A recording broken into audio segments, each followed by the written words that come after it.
Suster di bagian obgyn hanya bisa tersenyum melihat rombongan keluarga yang mengantar satu orang ibu hamil. Semuanya ribut merasa paling berhak dengan Keara. Dan semakin ribut saat suster mengatakan bahwa hanya satu orang saja yang boleh menemani pemeriksaan Keara. Dan Aldian tersenyum sangat lebar penuh kemenangan saat suster mengatakan kalau suamilah yang paling disarankan untuk menemani si ibu hamil untuk periksa. Aldian berdiri merentangkan tangannya di hadapan rombongan keluarganya. Rajiman yang tak terima kemudian menggeram dan meminta untuk bertemu Dr. Vivian secara langsung. "Pak, jangan bikin rusuh," Aldian mengingatkan papanya. "Apa perlu kita undi saja, setiap bulan kita gantian yang nemenin Keara periksa," usul Ivana yang juga ingin ikut masuk ke ruang pemeriksaan. "No. Big no. Aku yang akan nemenin dia tiap periksa." Aldian tak terima karena dia yang merasa paling berhak. Ivana pun mengomeli Aldian dan menyebutnya serakah. Begitu pula nenek Aldian yang tak kalah seru mengoceh memarahi cucunya. Hanya Yulia dan ayahnya saja yang dari tadi anteng tak ikut arus ketegangan. Di kursi tunggu, Keara yang baru selesai dicek tensi darah, berat badan dan lain-lain hanya tersenyum seraya mengusap-usap perutnya. Hatinya riuh berbisik dan bersyukur. Bersyukur karena dikelilingi keluarga yang begitu mencintainya, lalu berbisik menyebut nama mami dan papinya. Keara membayangkan andai mami dan papinya masih ada, pastilah makin heboh ruang klinik ini. Mami dan papi pasti tenang karena aku memiliki keluarga yang sesayang itu padaku. Keara bergumam dengan mata berkaca-kaca. Tak berapa lama, suster memanggil Keara untuk masuk ke ruang pemeriksaan Dr. Vivian. Aldian melompat dan segera membimbing langkah Keara. Di belakang, Rajiman mengekori dengan tampang galak sambil melipat tangan di dada. "Maaf, Pak. Hanya satu pendamping saja," suster mengingatkan. Namun, bukan Rajiman namanya kalau dia tak punya 1001 cara untuk mewujudkan apa yang diinginkannya. "Papa." Aldian menegur Rajiman dan menyuruh papanya itu untuk kembali ke bangku tunggu. "Aku cuma mau ketemu Dr. Vivian," sangkal Rajiman. "Maaf, Pak, tapi," suster tak melanjutkan ucapannya karena Dr. Vivian datang untuk mengecek keributan di depan pintu ruangannya. "Kenapa, Sus?" "Oh, halo, Pak Rajiman." Dr. Vivian langsung menyapa Rajiman. "Halo Dr. Vivian, senang kita bisa bertemu lagi," ucap Rajiman sopan. "Suatu kehormatan bagi saya," jawab Dr. Vivian ramah. "Oh, Bu Keara. Anda hendak periksa silakan, dan ini." Dr. Vivian menatap Aldian. "Saya suami Keara," jawab Aldian. "Oh, begitu rupanya." Dr. Vivian mengangguk. "Jadi apa saya boleh ikut masuk?"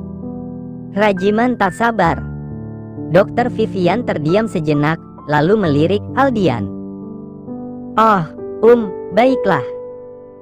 Karena Anda yang selalu rajin bertanya soal kandungan, saya pikir Anda sangat ingin tahu perkembangan calon cucu Anda ini." Keara dan Aldian menoleh pada Rajiman bersamaan. Dan Rajiman langsung berdehem. "Papa nanya apaan?" tanya Aldian curiga. "Aku hanya sesekali mengirim pesan pada Dr. Vivian untuk menanyakan seputar kehamilan istrimu. Apa yang boleh dan yang gak boleh. Masa gitu aja kamu bingung?" semprot Rajiman. "Ah, sudah, mari masuk." "Silakan." Dr. Vivian mempersilakan dan suster langsung membukakan pintu dengan sangat lebar. "Lalu kami bagaimana nasibnya? Kami juga ingin tahu perkembangan cucu kami." Tiba-tiba Ivana muncul, datang ke ambang pintu. "Anda siapa?" Dr. Vivian bingung. "Aku ibu mertuanya Keara," jawab Ivana tegas. "Dan saya neneknya." Nenek Aldian mendadak muncul di sisi Ivana. Dan yang dua di belakang kami kakek serta ibu dari papanya si jabang bayi. Kami semua ingin menemani ke arah. Nenek Aldian tersenyum meriah dengan mata penuh harap. Dokter Vivian menelan ludah. Baru kali ini menemui pasien yang periksa dengan diantar keluarga besar plus semuanya ribut ingin ikut menemani ke dalam. Begini saja, nanti gantian saja, ya, Pak, Bu. Jangan sekaligus masuk ke dalam, nanti ibu bayinya stres, dan saya pun nanti ikut-ikutan stres, ujar Dokter Vivian sambil tertawa renyah.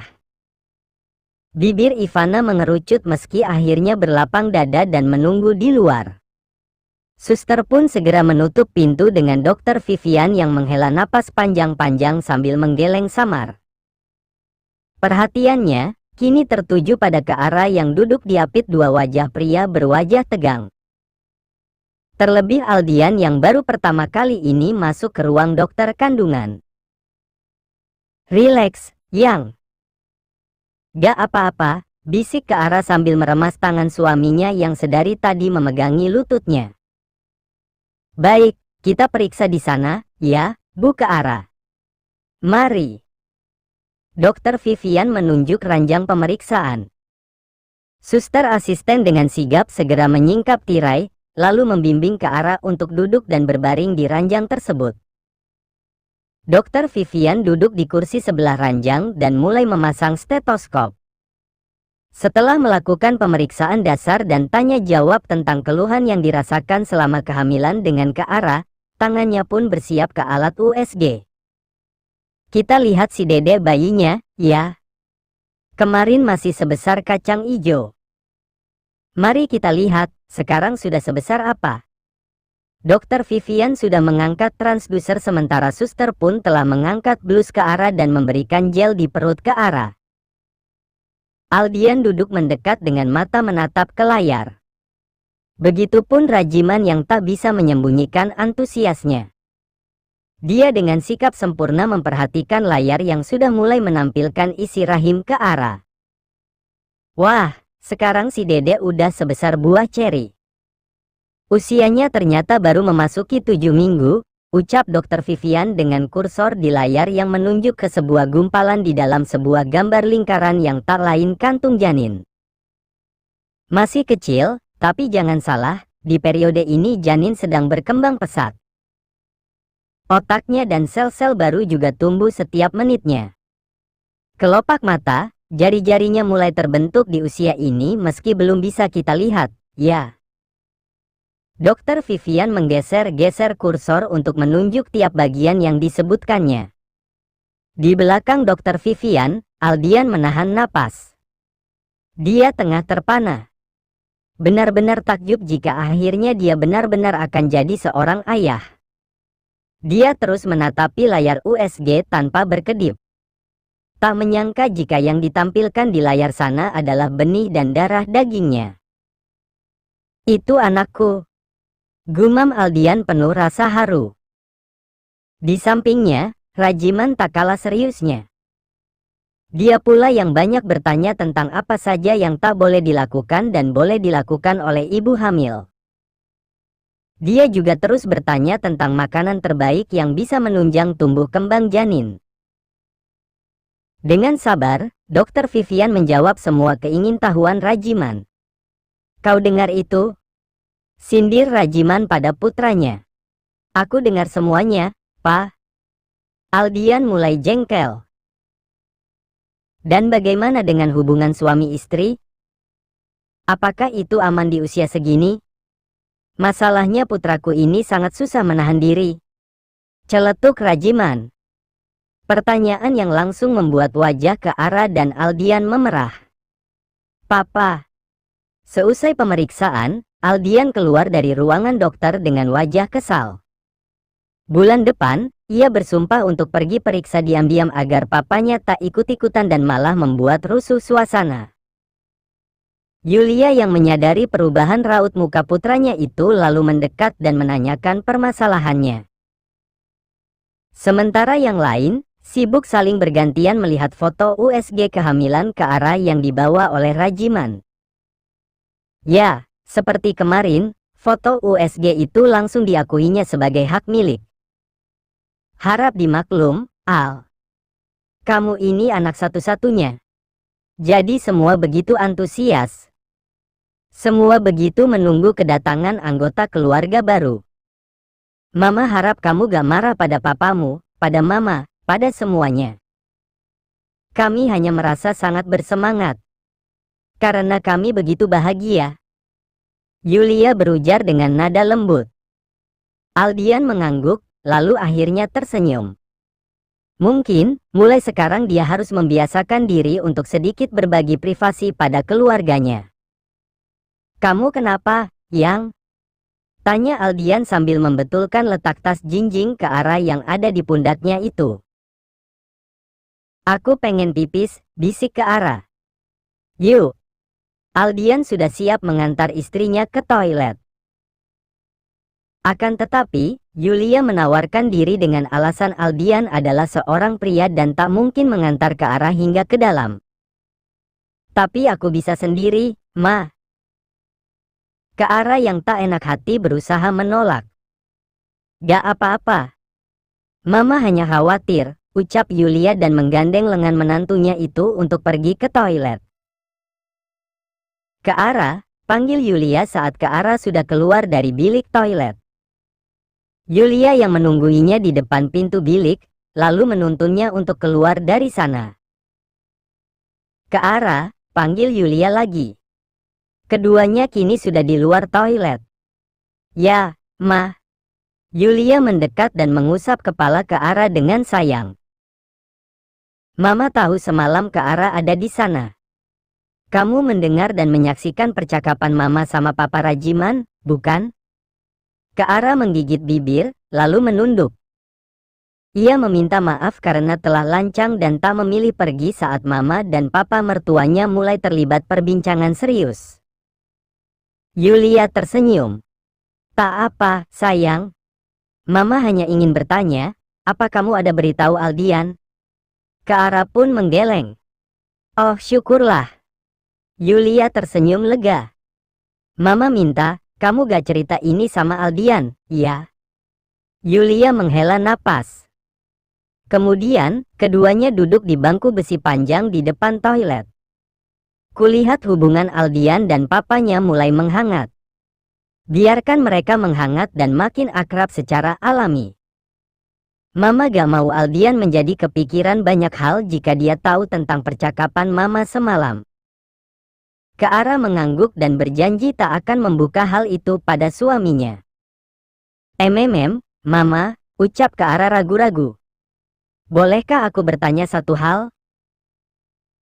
Yulia mengangguk. Apa Mama tak ingin lagi menikah? Tanya ke arah dengan suara tercekat. Takut menyinggung perasaan ibu mertuanya itu, tetapi ia juga penasaran. Yulia tersenyum, lalu menggeleng. Bagi Mama, hidup itu tak selalu tentang menikah dan bahagia pun tak selalu berasal dari pernikahan. Bagi Mama menikah hanya sekali dan Mama hanya tak ingin menikah lagi saja. Tak ada alasan khusus. Mama sekarang hanya ingin fokus pada diri sendiri, ingin mengurus kakek dan nenek, juga ingin melihat kalian menjadi ayah dan ibu. Mama ingin melihat cucu-cucu Mama kelak. Semua itu adalah sumber kebahagiaan Mama. Mama tak menginginkan hal lainnya lagi, ke arah. Mama hanya ingin hidup tenang bersama keluarga tanpa dendam ataupun benci pada siapapun. Ke arah mengangguk takzim. Hidup memang tak selalu menawarkan kesempurnaan. Begitupun hidup Mama yang gak pernah sempurna. Tapi Mama selalu berusaha menerima semua yang terjadi dengan lapang dada. Menerima ketaksempurnaan itu dengan syukur dan apa adanya. Hingga tak tersisa lagi rasa kurang dan gerutuan tentang takdir yang sudah menjadi jalan hidup kita. Ke arah menatap Mama mertuanya yang selalu menampilkan raut wajah teduh dan tenang. Ia kagum dengan Yulia yang di matanya begitu tegar dan kuat. Lalu, kira-kira Aldian ingin anak berapa? Kukira dia gak akan membiarkanmu ke Bonn, ke Ara. Bersiaplah, ucap Yulia tiba-tiba sambil tersenyum lebar. Kehebohan sudah terjadi dari seminggu menjelang resepsi pernikahan. Keara yang awalnya tak berniat melibatkan diri dan hanya akan bertindak sebagai penonton saja mau tak mau akhirnya ikut terjun juga. Apalagi ia sebagai peran utama di acara itu yang dihindari atau tidak tetap sekali waktu harus turut serta. Termasuk mengikuti acara gladi resik atau wedding rehearsal sebelum acara sesungguhnya dilaksanakan. Keara duduk bersandar di sofa dekat pelaminan setelah ikut briefing dengan wajah lelah. Sesekali ia menekan perut bawahnya yang terasa kram. Ia menjadi sangat mudah lelah terutama setelah melakukan sesi foto pasca wedding yang lazimnya orang-orang melakukan foto pra-wedding. Keara terus menghirup dan meniup napas berharap udara lebih banyak masuk ke tubuhnya. Ia pun melirik jam tangannya. 2 jam lagi, orang dari make-up artis akan datang ke kamar hotel tempatnya menginap menjelang resepsi agar tak susah payah lelah pulang pergi ke venue acara yang diselenggarakan di hotel itu untuk tes make-up. Begitu pula dengan orang dari rumah busana desainer baju pengantin yang akan fitting final baju pengantin. Diadakan lagi fitting terakhir, mengingat tubuh Keara yang sedang mengandung. Takut jika ukuran tubuh sang mempelai berubah cukup signifikan hingga akhirnya nanti akan mempengaruhi tampilan akhir yang kurang pas dan tak memuaskan. Seluruh keluarga Keara pun sudah menginap di hotel yang sama. Pelayanan wedding package hotel yang ditawarkan dan akhirnya diterimanya dengan baik, sedikit banyak memperingan segala kebutuhan detail acara pesta resepsi pernikahan.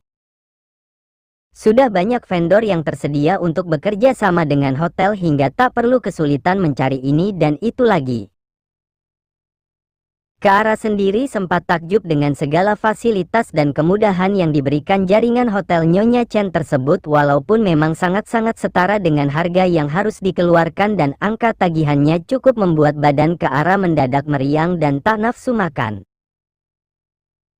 Meski begitu, pada akhirnya, tangan Ivanalah tetap yang paling mendominasi untuk setiap keputusan final dalam menentukan vendor dan hal-hal penting lainnya. Kamu kelihatan pucat, Yang. Aldian datang dengan 2 botol air mineral di tangannya. Dia menyodorkan 1 botol untuk Keara, tetapi ditolaknya karena istrinya itu merasa tidak haus. Kamu capek, ya? Aldian pun duduk di sisi Keara dan menaikkan 2 kaki istrinya itu ke pangkuannya. Dengan telaten, Aldian memijat kaki Keara. Ya, padahal aku gak banyak ikut ini itu. Lebih banyak liatin sama dengerin instruksi doang. Tapi bawaannya lelah banget. Keara mengeluh, lalu menyandarkan kepalanya ke sandaran sofa. Matanya sesekali menatap orang-orang yang tengah sibuk menyulap venue acara agar menjadi tempat indah bak di negeri dongeng. Ia pun mengedarkan pandangannya ke arah lain. Tampak Intan dan Andra serta para groomsmen dan bridesmaid lainnya yang baru selesai menyimak arahan terakhir dari orang wedding organizer. 2 kawannya itu tampak berdebat beberapa saat, tetapi akhirnya Andra malah membetulkan ikatan rambut Intan. Keara tersenyum melihatnya. 2 orang itu tak pernah habis-habisnya bertengkar, tetapi ujungnya selalu akur dalam beberapa detik. Mereka ujungnya pasti nikah, nih, kayaknya. Dah cocok, celetuk Aldian saat tahu istrinya malah fokus mengamati kelakuan Andra dan Intan. Sok tahu, kamu. Sahut Keara meski dalam hati mengamini. Aldian tersenyum, lalu menunjuk Andra yang masih berusaha mengikat rambut panjang Intan menjadi ekor kuda. Deg-degan tuh si Andra tuh sebenarnya. Aldian kembali berkomentar. Ish, kamu kayak cenayang aja. Soalnya aku dulu gitu sama kamu. Aldian terkekeh. Sok biasa aja, padahal kalau udah suruh deket-deket kayak gitu, atau gak sengaja megang tangan atau rambut, swear, jantung tuh langsung deg-degan. Kayak nyetrum gitu. Keara menatap Aldian tak percaya karena dari dulu suaminya itu selalu terlihat lebih banyak cengengesan, cuek, dan selalu santai di dekatnya. Terus kalau sekarang, masih deg-degan ama nyetrum gak? Tanya Keara menahan tawa. Beda sensasilah kalau udah nikah. Kalau udah nikah bawaannya sayang. Kalau dulu bawaannya penasaran, menggebu-gebu, terus bikin adrenalin terpacu. Ah, gitulah pokoknya. Aldian masih setia memijat betis istrinya. Aku mau pergi beberapa jam. Ada yang harus aku urus mendadak. Aku pergi sama Dito. Gak jauh kok, cuma ke Cibubur. Aldian lalu menurunkan kaki istrinya dari pangkuannya. Katanya udah cuti, tapi kerja terus, protes Keara. Hari ini aja, sayang. Dadakan. Aldian menjawil dagu Keara yang langsung memasang mode ceberut. Ayo, aku antar kamu ke kamar. Kamu istirahat aja. Biar badannya fit lagi. Aldian bangkit sembari membawakan tas selempang istrinya itu. Keara mengangguk. Ia turut bangkit, tetapi langsung tersentak dengan tangan mencengkram permukaan lengan sofa. Mendadak perut bagian bawahnya terasa nyeri. Hanya saja, dalam sekian detik, nyeri itu kembali hilang. Ayo, Yang, ajak Aldian. Dia menoleh, mengulurkan tangan agar keduanya bisa saling bergandengan. Keara pun tersenyum dan menyambut tangan Aldian, seakan-akan tak pernah terjadi apapun sebelumnya.